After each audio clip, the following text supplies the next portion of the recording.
श्री हरि विष्णु दोस्तों, मैं आपको श्रावण कृष्ण पक्ष की कामदा एकादशी की व्रत कथा बोलने जा रही हूँ। कुंती पुत्र धर्मराज युधिष्ठिर बोले कि हे भगवान, आप मुझे श्रावण मास में कृष्ण पक्ष की एकादशी की विस्तार कथा सुनाइए और उस एकादशी का नाम तथा उसकी विधि का क्या है, उसमें कौन से देवता की पूजा होती है।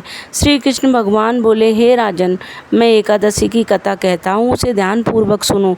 एक समय एक एकादशी की पावन कथा को भीष्म पिता ने लोकहित के लिए नारद जी से कहा था। एक समय नारद जी ने पूछा कि पितामह, आज मेरी श्रावण कृष्ण माह की कृष्ण पक्ष की एकादशी की कथा सुनने की इच्छा है, अतः आप इस एकादशी की व्रत कथा सहित सुनाइए। भीष्म पिताजी नारद के वचनों को सुनकर बोले, हे नारद जी, आपने मुझसे ये अत्यंत सुंदर प्रश्न किया है। आप अब ध्यान से सुनिए। श्रावण मास में कृष्ण पक्ष की एकादशी का नाम कामदा एकादशी है। इस एकादशी की कथा के सुनने मात्र से ही वाजपेयी यज्ञ का फल मिलता है।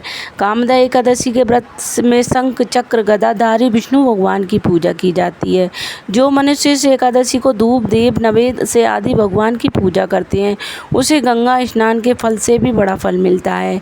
यही फल सूर्य चंद्र ग्रहण, केदार और कुरुक्षेत्र में स्नान करने से मिलता है।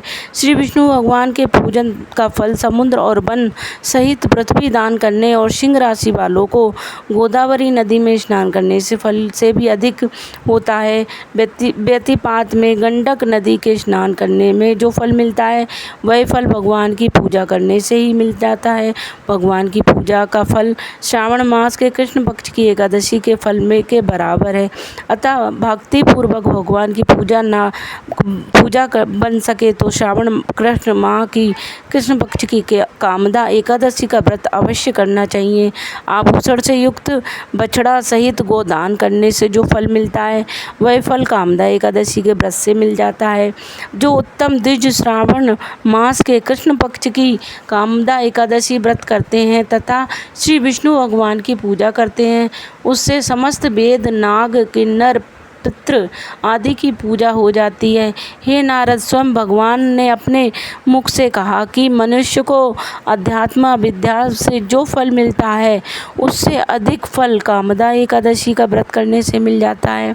इस व्रत के करने से मनुष्य अंतिम समय अनेक दुखों से युक्त यमराज तथा नरक के दर्शन नहीं करता। कामदा एकादशी का व्रत तथा रात्रि जागरण से मनुष्य को कुयोनि नहीं मिलती और अंत में वह स्वर्ग लोक को जाता है।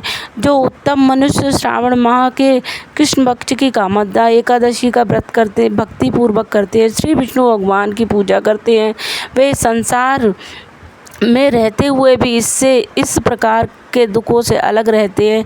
जिस प्रकार कमल जल में रहता हुआ भी जल से अलग रहता है, भगवान की तुलसी दल में पूजा करने का फल एक भार स्वर्ण और 4 भार चांदी के दान के फल के बराबर है। श्री विष्णु भगवान रत्न मोती मणि आभूषण आदि के अपेक्षा तुलसी दल से अधिक प्रसन्न होते हैं। जो मनुष्य भगवान तुलसी दल में पूजा करते हैं, उनके समस्त पाप नष्ट हो जाते हैं। हे नारद, मैं स्वयं भगवान की अत्यंत प्रिय श्री तुलसी को नमस्कार करती हूँ।